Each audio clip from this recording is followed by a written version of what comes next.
আমরাই জিতেছি, ইসরায়েল তাদের উদ্দেশ্য পূরণে ব্যর্থ হয়েছে দাবি করল ইরান।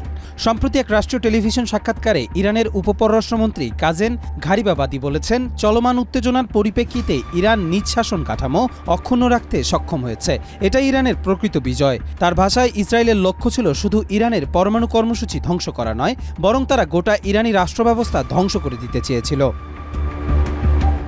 ঘারিবাবাদি বলেন, কেবলমাত্র প্রাণহানি বা অবকাঠামোগত ক্ষতির হিসাব দিয়ে যুদ্ধের ফলাফল নির্ধারণ করা যায় না।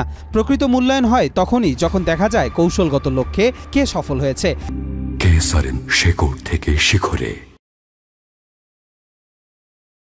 এই দৃষ্টিকোণ থেকে বিচার করলে ইসরায়েল সম্পূর্ণভাবে ব্যর্থ ও ইরান বিজয়ী হয়েছে।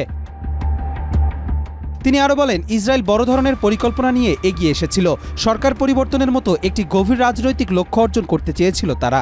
তবে ইরান নিজেকে টিকিয়ে রাখতে পেরেছে, নেতৃত্ব অটুট রয়েছে এবং জনগণের মনোবলও ভাঙেনি। তাই বাস্তব দৃষ্টিভঙ্গি থেকে বিচার করলে ইরান তাদের রণনৈতিক সাফল্য নিশ্চিত করেছে।